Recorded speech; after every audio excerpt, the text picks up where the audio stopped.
Welcome to the station, Kentucky's Conservative Outpost, the only program in the state of Kentucky that we're aware of that deals with conservative news and politics from a state-oriented, statewide perspective, local perspective.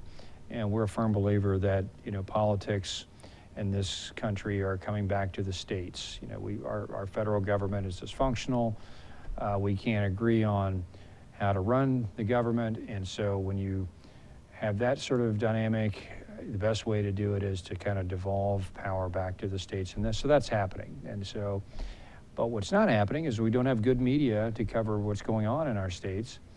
And so we thought, hey, let's develop some shows. Let's develop a news organization that deals with statewide politics, but from a conservative perspective. So here we are doing that. And so hope you enjoy it. We're just learning how to do this ourselves. And so, but we've had some great guests come on the program, and we have a great guest tonight. And we're excited to bring to you a guest, Misty Glen, and who ran for school board here locally, and who's also running for state senate in District 19, and just has a wonderful story to tell about her involvement in politics and things to do with issues such as education and parental rights and all this. So this is going to be a great show. So let's jump right into it. All right, Misty Glen. Yes. So you just ran for school board, and it had a really interesting race because there were you and about, I think, 3 others that had a chance to really take the school board and swing it to a more parent-friendly, conservative school board, and would have really fixed a lot of problems.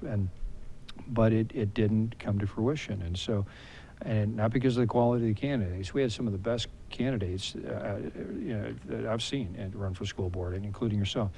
And so, but what happened? Just break it down. What happened in that race? Was it just the midterm cycle being what it was? Was it Amendment 2 turnout, or do you have any feedback of what happened? I think it had a little bit to do with the Amendment 2 turnout. People, I think, who normally wouldn't vote during that election cycle definitely showed up to put their opinions in for that. But another thing was we were up against almost $1 million from the JCTA. That's right. So when you have an opponent who has billboards down I-65 and hundreds, if not thousands of people see them every day, and you work with not even a tenth of that budget, then we couldn't even compete. Exactly right. If you're going to run against a teachers union in the state, you better have a bank. You better have your wallet full, and that is one of the, I think, probably the most powerful political advocacy group in the state is teachers unions, and for no good either. I'm not a big fan of you guys, and so I'm sorry you're doing bad things. You're hurting our kids. Bottom line. But and teachers are great. Let me just say that. I like teachers. Teachers are great. Your unions are terrible. Get rid of your union. Quit your union. If you have whatever. I'm going to go on a tangent here. So, where's my soapbox? Okay, Misty. So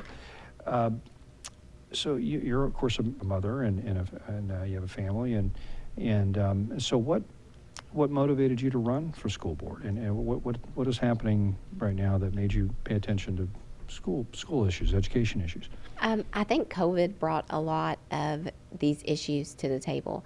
I think a lot of us were under the impression that our kids were going to school and they were getting an education that they deserved. I don't think we even necessarily understood what our kids were learning.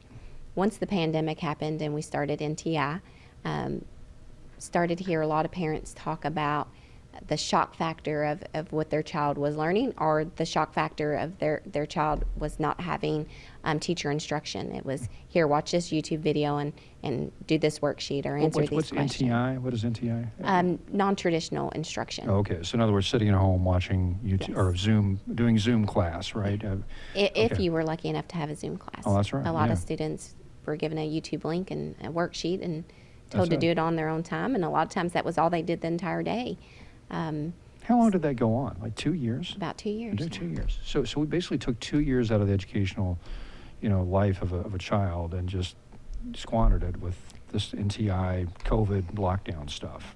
We did, and we're paying for it now since 2/3 of our students can't read at grade level, and 2/3 of our students, or maybe more than 2/3 of our students, can't perform math at their grade level. Yeah. Gosh, well, let there be a lesson next time there's a hysteria like this COVID stuff, and the government comes along and says we have a solution, we're going to take power away from you and force you to stay home. Be very, very skeptical of it next time, because we can see what happened. And so you and some other parents were concerned, right? And so what happened? You stepped up and tried to make some change, or we were concerned, and we started to learn that we all had the same concerns, and we created a group called Jefferson County Kids Matters.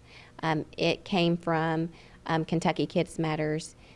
There was a group called Let Them Play, because they weren't allowing them to play sports. And then it just kind of started to grow from just one group to individual counties. And Jefferson County has its own. There are many other counties in Kentucky who have a group that's very similar. Okay. And so we just wanted our kids to have a normal childhood. We wanted them to be able to go to school for, instructional learning. We wanted them to be able to play the sports that they loved, after school clubs and things like that. And the world was on a lockdown, and even after the world unlocked all of its doors and we went back to normal, Jefferson County still did not. Yeah. Jefferson County still, had an extended NTI, and then they extended the mask mandate when the whole country was open. Right. No one else was doing mask mandates. There were doctors' offices here in Jefferson County who weren't requiring you to wear a mask. Yeah, yet our school still had that. And so, right. Yeah, and just it is so terrible to put a kid in a mask and throw them in a classroom and let them try to learn and socialize. And it's just, if you can't see somebody's face, you really can't see their body language. You can't really communicate with them. And as a child who's developing and learning how to engage with the world, to do that to them for 2 years, I think that's borderline child abuse. And not borderline, it is. It was child. We abused our children for 2 years. Let's face it. That's what we did, folks. And we did it with the thought of, everybody's going to die if we don't do this. Mask. It turned out that the mask didn't help at all. They're actually sometimes hurt, and most of the times hurt. And so, whatever. I'm sorry. This whole issue, I get really upset about this issue, but because it's our kids, and so. So interesting. So Jefferson County Kids Matters, that group is still out there, right? It is still happening. And we're going to put that website up here as we're talking about it. But so if you're a parent and you're interested in having a voice and trying to push back against a lot of these instincts, these authoritarian, policies, and kind of, I'm going to call them left-wing woke, ideologies that are trying to really push themselves in our schools.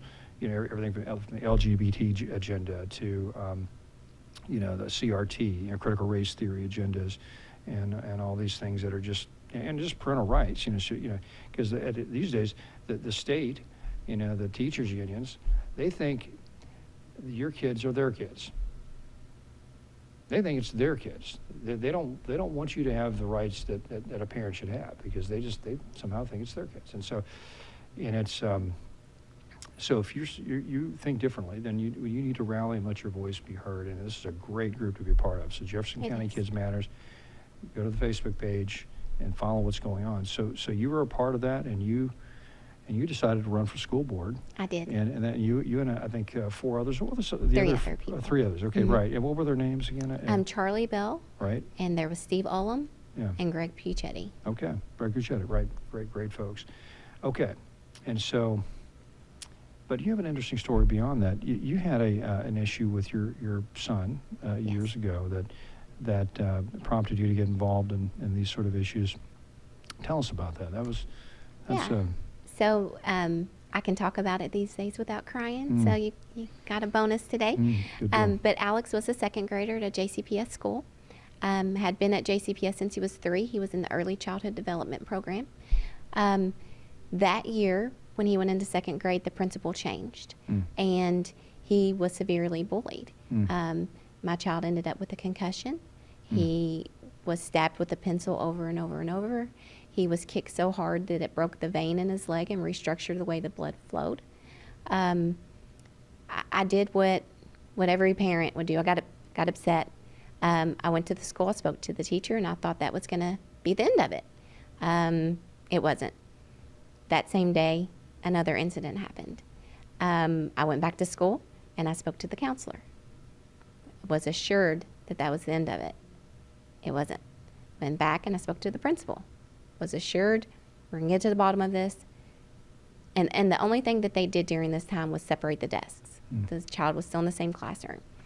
The child got a little creative, and he would hit my child on field trips. He would hit him in the gym, in the bathroom, in the cafeteria, any place where the teacher wasn't, where there was a different teacher. So then there was an all points bulletin to all the teachers in the school to keep an eye on these two kids. I called the Board of Education. No one returned my phone call. I called many times. It got, the concussion was one of the things where I was kind of at, I don't know what to do. And so I called my local law enforcement. I called LMPD, and I said, I don't know what to do. Can someone help me? They come to the school and they filed a report. They filed assault 4 charges on the child. The incident, there was another incident when the police officer left that day. Finally, that got the attention of the assistant superintendent, and he called me and screamed at me about why were the police at his school. That was his top concern. Not, really? Is my son okay? Okay. How can I help? I did the bullying hotline. What a joke that is. Yeah. The next day, after I filed all the paperwork on the bullying hotline on the JCPS website, that bullying hotline complaint is routed to the principal. Goodness. And so she was like, I've done all I'm going to do for you. And what did you think this was going to do? Did you think it was going to go to someone else? Pretty much felt pretty defenseless. LMPD got me in touch with a detective who got me in touch with a JCPS security resource officer of some type.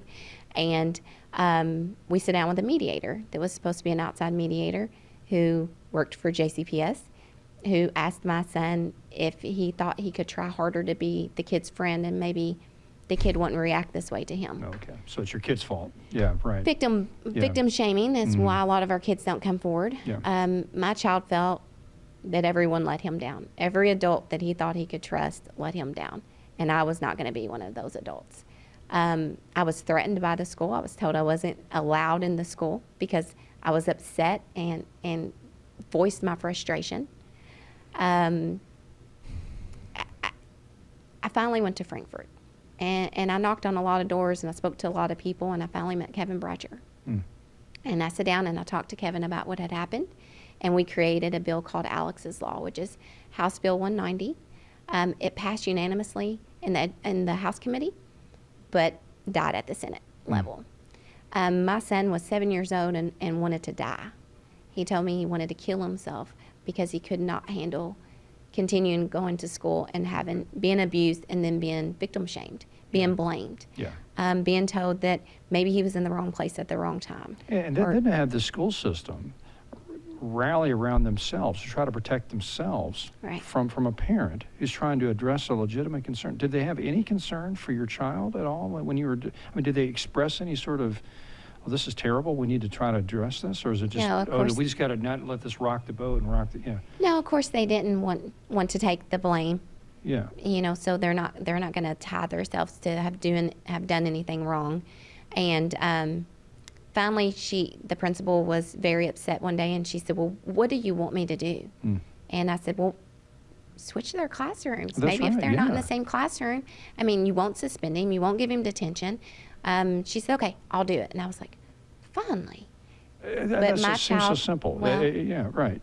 Until you hear that she was going to send my child to the learning disabilities class because it was the only class open with room. So you're going to take my child, the victim, out of a classroom where all his friends are and punish him for something that he has no control over. Oh, my goodness. And the kicker of this is that they assigned another 7-year-old to be what they called a blocker, which is in turn basically a bodyguard. So that child's job was to make sure that the bully kept his hands to himself. So they're recruiting students to be bodyguards to stop bullying. And I didn't even know that until the parent called me and was like, what is going on in school? And I thought she meant with my son. Right. And so I started the story, and she said, no, my son. Yeah. And she told me what he came home and told her. And I'm amazed that instead of just handling the problem, we're going to put the stress on another 7-year-old baby right. to keep the bullying at bay. instead of just doing something about it. When I said to them, that child should go to another classroom. If there's any violent situation, they don't remove the victim, they remove, the That's aggressor. right, the perpetrator, yeah. And she says, well, he's a good kid. And I said, no, Alex is a good kid. That's right. Alex was told to hit the kid back, and Alex wouldn't do it because he said that made him just as bad as the other child. Right. And then my son was threatened with suspension if he retaliated. Oh, Lord. Yeah. So we don't suspend the bully for bullying and hitting, but we'll suspend the victim for fighting back. Teachers go to school. They get a teacher's degree. Right. To spend 4 years in college to learn how to manage a classroom. It's not how to learn how to teach the subject of English or whatever. That's you can master that without much trouble. I mean, you're teaching elementary English. How difficult is it to teach, right? You're learning how to manage a classroom. And so these are our professionals that we hire as a government, as a local, to go in and try to manage, and they can't figure out a problem as simple as this. There are some kids that are just sociopathic, all right? Sorry, they just are. They just, for whatever reason, maybe they're wired wrong or something's going on in their head or the family issues, whatever. And you have to protect the rest of the kids from those kids. Right. And if you don't understand that as a teacher, as a principal, and try to protect the innocent children, then what? The whole system, that shows the rot of the whole system. I'm so fed up with the public school system. I ran on this about every other program, but I think we need to break it up. We don't need public schools. If we can't agree on how to manage classrooms, if we can't agree on what a boy or a girl is, then we can't come together as a society and have a public school system. We need to have school choice, let parents send their kids to public school or private schools, and give a parent a voucher or a credit to do that, and just, there we go. And then we can finally have education that works. But sorry, another soapbox. I'll go back to this. So you advocated for this Alex law, and it's failed in the Senate. And what would Alex's law do? How would it empower? Empower parents to deal with these issues better, or force the school system? It empowers the victim, because what happens is it creates a committee outside of JCPS to hear the bullying incident from both the bully and the victim, and then they determine what next step the school should take. Okay. So it completely takes it out of JCPS's hands, because Okay. it's been proven over and over and over that they're not capable of taking care of the problems in They their have no school interest system. to do it, and their interest is to keep their positions, and it's a big bureaucracy, and they just want to. It's just terrible. We need to get rid of it. Well, so now that died in the Senate, and so. Now, of course, you ran for office or school board. The race didn't play out the way you'd like, but that didn't stop you, and you're actually trying to readdress this issue by running for Senate, right? You're actually running for Senate. Okay, Yes, that is I am. tremendous. And so there's a special election that's going on next month, right? Yeah, February 21st. Right, for a District 19, which is it covers. I think we'll try to put up a map here, but it covers a bit of southern Jefferson County up through. A bit of Okolona, Highview, up through Bardstown Road, up to the Highlands area. It's a really central heart of Louisville district. And why is that as a special election? Why isn't it just part of a regular midterm, or is it because somebody's retiring? Morgan McGarvey. Okay. He vacated a seat and went to District 3, and so now it's an open seat and needs to be filled. Okay, so he won an election, so that He means his previous seat is open now. Okay, very good. And so, that is tremendous. So tell us about the race. Is it how's it going? And what is your campaign message to people that? So education will always be my top priority. Even if I'm not doing anything politically, I will still fight for the students of Kentucky, simply because they're the future of Kentucky. We can't have economic development. Businesses aren't going to want to come to Kentucky and open a business if there's not any employee prospects. Right. And they're going to hire students who can't read and write and do math. So education is a big priority for me. Making the schools safer. They have to be safer. We had a lot of guns in our school last year. And even though we weren't in school all of 2021, we had a lot of guns in school that year as well. So just making sure that our kids are safe, that we have bully-free zones, no violence, more literacy, getting those standards back up, and then retaining teachers, because they, in my belief, they have the most important job there is. They really do, yeah. And good teachers, they don't want to teach in in an environment where this is going on, and it's so what can someone at the state, what can the state do to to help deal with educational issues on a local level? Because JCPS runs our school system, right? So it's the school board here in this county. And so what does the state legislature, what kind of impact can they have on education? And so Right, so we can pass those bills and make sure that we are enforcing certain standards, like with SROs that Kevin Bratcher sponsored, making sure that there's a safety resource officer in every school in Kentucky. Alex's bill was the anti-bullying bill, and that would go for every school in Kentucky as well. Okay. So when we have concerned parents, right now we're working on parental Bill of Rights. Okay. And when we have things like that parents really want, or that citizens, taxpayers, they really want to see some change, they can get with their local House representative or legislator and speak with them on the changes that they want to make and create a bill. And then that bill will be passed through the House and then the Senate and off for a vote, and then it can become law. And then okay, so there's a real impact that our state legislature and Yes. our state government can have on education, and if we have the right people and then the right laws being advocated. So let's say we're going to take a break. We're going to let you get a drink, and then we're going to be back. We're going to talk about other issues, school choice, grooming kids in our school, the LGBT movement, trying to groom our kids, and mask mandates and all this. So we'll be back. You're watching the station.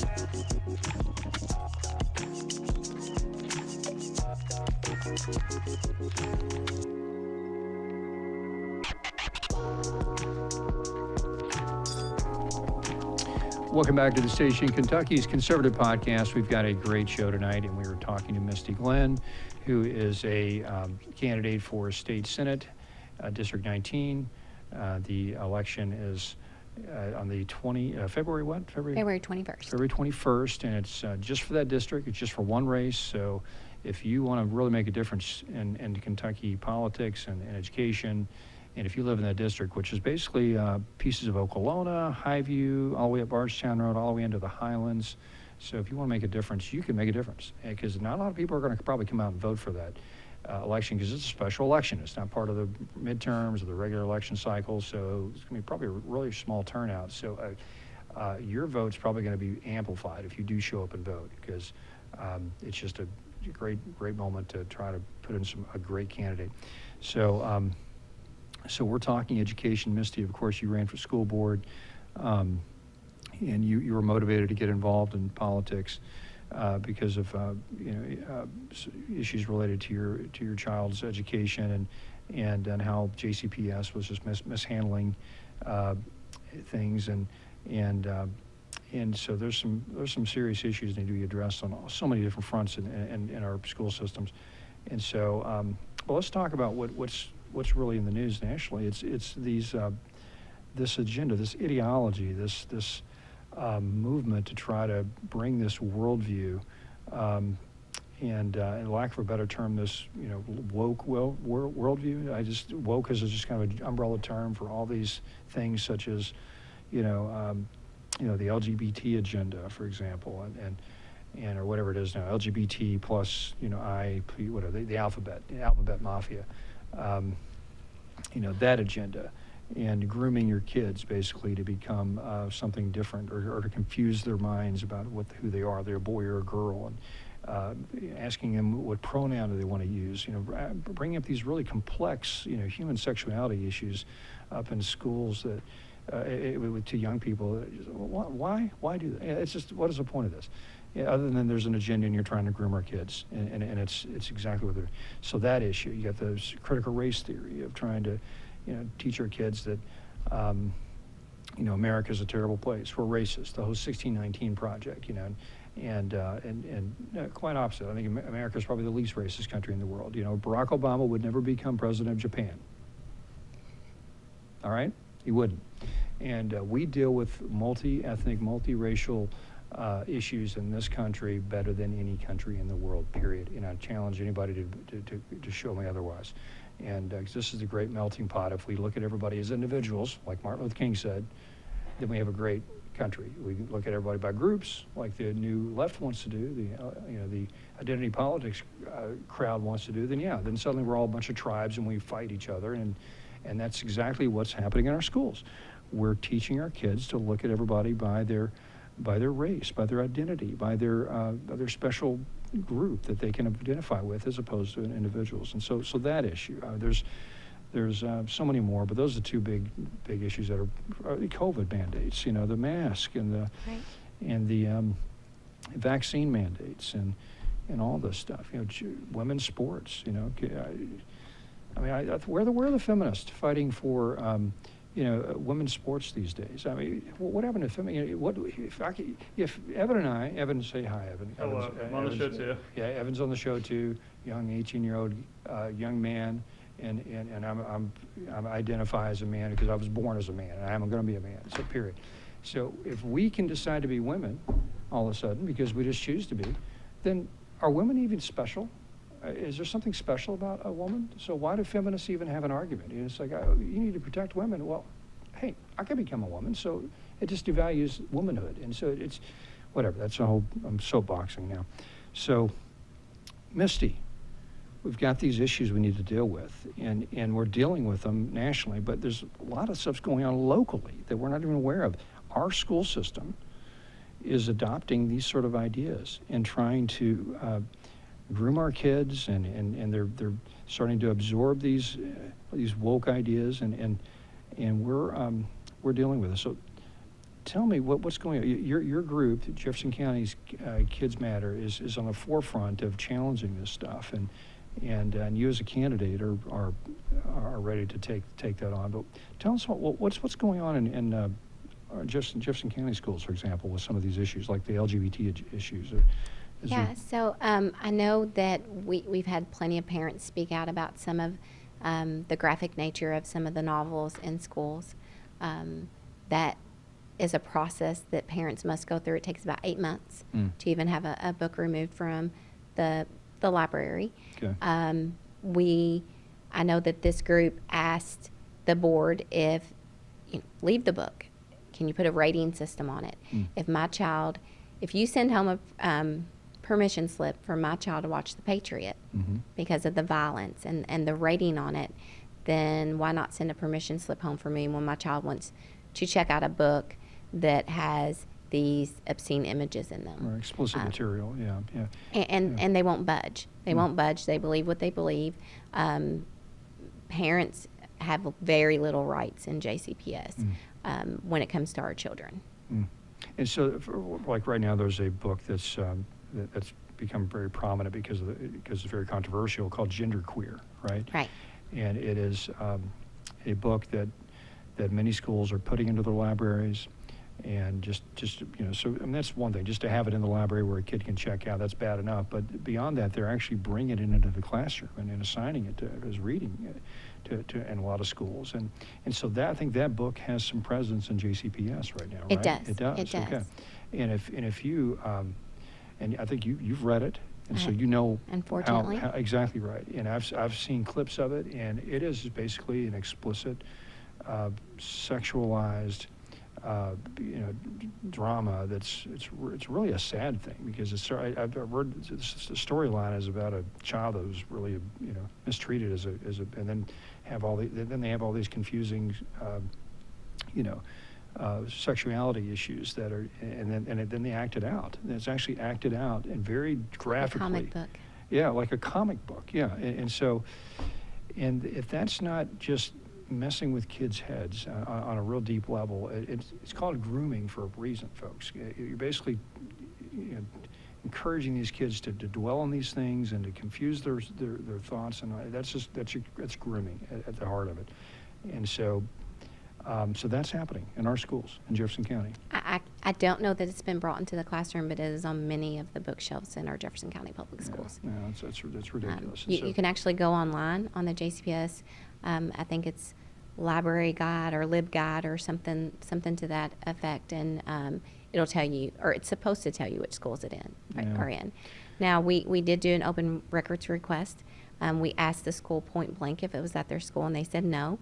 And we found that it was at the school through our open records request. So either the school had no idea what their librarian was buying, or they just flat out lied in their response to us. Yeah, that's ridiculous. And you told me earlier, you made a good point. You said if I would have taken a page out of this book and just read it to a child that wasn't my own, and just read it out loud, that would be considered, just assault, or what's the term for it? Crimes against children. Crimes against children, exactly right. But yet that book belongs in our kids' library, that they can check out at any time without you knowing it. Sorry, no, it's just something's really wrong, really dysfunctional. And we Now, gotta fix I mean, it. I get that we have to be inclusive, and we have to have books that appeal to all students. I definitely don't want to keep any student from reading when our literacy scores are so low. But it has to be age appropriate, it has to be school appropriate, and you cannot have books that are associated with pornography in your school system. That's right. If we're going to be inclusive and we're going to have those sexually explicit books in our schools, then we'll have to do the same for our heterosexual males and females and start offering Penthouse and Playboy and all that in That's right. the school library as Because well. that's basically what this book is. It's pornography, and that's why these parents had to be involved in these issues, and because otherwise, you can't let the state raise your kids, because who controls the state? A bunch of left-wing elitists. Okay, so another issue that we're dealing with, pronoun issues. Like there's an assistant principal in this state that I forget which county it was, but he I think he disagreed with Governor Beshear's new LGBTI plus toolkit that the governor is pushing on our school systems that encourage teachers to ask all their kids what their pronoun is, how they should be addressed in the pronoun issue, which just introduces the whole gender ideology question into the classroom, and it's part of a worldview that once you do that, you're accepting a worldview that is counter to the worldview of most parents, and so this brave principal said, I'm not doing it. I'm not doing that. It's against my conscience, and you can't make me do it. And so they fired him, right? So now he's involved in I think he's now back in the classroom or in the school, but whatever. It's a huge issue, and this whole pronoun stuff is just another way to bring that into the classroom and mess with your kids' heads. That's what they're doing. I honestly don't know how they're teaching regular pronouns. When you sit down and you describe using he in a sentence and she in a sentence, and they and them typically mean more than one person, and now they and them can mean a person who is non-binary. I just can't imagine the confusion of these first and second graders who are trying to learn pronouns and how to use them in a sentence, and we're just all over the place. Go diagram that sentence, kids. So them can mean 20 different things. Yeah, it's dysfunctional. So that's an issue. The CRT thing, of course, I went on a rant about that a minute ago, but the critical race theory stuff, where we're just dividing everybody by their race, and like that's the most important thing about you is your race. It should be the most incidental thing about you. And so, Right. But do you have any? What's happening on that front in our schools? Do you have any? They don't call it critical race theory. Sure. They call it social and emotional learning. So SEL, if you see those words, that's typically where we are making sure that there are certain groups of people that we are very aware of and that we are very sensitive to. I do believe that we should teach history, and we should teach it in accurately as we can. Yeah. We did some bad things. We did. Slavery was horrible, what we did to another human being. But by separating people by race, we're starting to segregate people again. And to me, I feel like we've taken 100 steps in the wrong directions. We're going backwards. Like you said earlier about Barack Obama, I felt like we made great strides here in America. And now, we're dividing everybody by race again, or everybody by gender, or everybody by social class, or whatever. And there's all these little groups, and all we're doing is segregating people. And and in my personal opinion, is it's breeding hate. It's breeding hate. It is. It absolutely is, and it's to the most vulnerable, the most influential people, Right. our most influenced people, and our kids. You know, if you want to have this discussion, have it in college, have it in have it in for adult sure. adult situations where we can argue it out, where people have formed worldviews. But no, the classroom is not the place to bring in these real controversial, half-baked theories about American history and about life. Goodness, and then and the mandates. I think that's one of the things that really motivated the Jefferson County Kids Matter group was what we had dealt with with COVID, the COVID lockdowns. Right. Not the pandemic. The pandemic wasn't the issue. It was the way we dealt with the pandemic. It was the COVID lockdowns and these vaccines and all this stuff. So. What are your thoughts on how we've dealt with that and we're dealing with it? I mean, should kids be wearing masks in the schools when there's a cold? If cold their season? parents want them to. I don't think it should ever be a mandate that is given by the school system. We are in a society right now where it's my body, my choice, and yet we didn't give our kids a choice at all. Our English as second learner kids, our ESL kids, they struggled. Our second graders who were trying to learn how to pronounce words and learn to read were not able to see their teachers' mouths. And now we're paying the price of that 2 years later when we're looking at these test scores and we see how far our kids are behind. What really scares me is that they cannot read at their grade level and yet they're in an AP class. So they're getting 100% on their homework, on their class assignments, and they think that they're doing really good. Then they graduate high school and they sit down for that college exam or the ACT or SAT, and they're completely lost. And so a lot of what I've heard is, well, let's just stop testing. But how do we measure the success of our students if we stop testing? But again, parents have to have their rights back. These are our children. We take care of them until they're 18. If they do something wrong, they don't go knocking on JCPS's door and say, we caught your child out after midnight spray painting the grocery store. Here's a fine. They come to the parents' door. We feed them, we clothe them, and their job is to educate them. And so when we see that there is something going on that we don't like or that we don't agree with, we should be able to stand up and discuss it and not be shut down. So going back to gender queer, there was a mom who went to the school board meeting and she read a page out of one of the books. I don't think it was gender queer. It was a different book. And I think it was Lawn Boy. But she read a page out of that and she didn't get the full page read before Corey Schultz stopped her and said, you are being obscene. And she said, I'm being obscene, but this is the book you have in your school. So if the book is not able to be read in a room full of adults after 9 o'clock at night, then why is that a book that we think is okay for our children to read? That's right. And some of these books are in our middle school libraries. They're not just high school. They're in middle school libraries. So kids as young as 12 years old can check these books out, 11 years old. Yeah. That's just ridiculous. It's like we can't agree on, how to raise a child or what's important with when it comes to being a human being and there's real fundamental issues. So if you can't sit down with somebody and say, isn't that wrong? Isn't that just wrong to reading that stuff to kids? If people can't all agree on that, then we really can't have a school system where we all share control. I don't understand how we've lost our mind on those issues. And it's just, I'll tell you how I understand it. I'm going to go another soapbox here, but I think there's a spiritual, issue in this country. We're trying to supplant our Judeo-Christian traditional ways of viewing life with something else, and that something else is it's a pale comparison, and it's messing things up, and that's whatever. That's a whole issue that.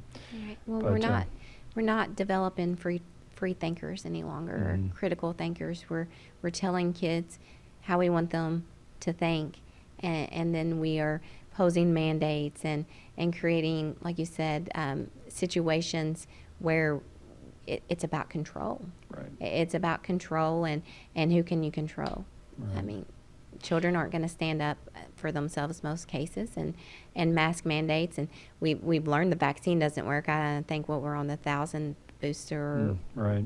2,100 or something. Exactly. And so the vaccine didn't work. The mask didn't work. COVID.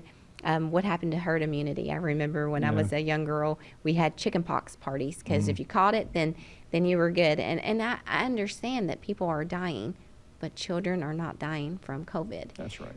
And The it's lowest hard to risk, mask you at school and then go to the restaurant, you're not masked. Go to the arcade, you're not masked. The movie theater, the grocery store.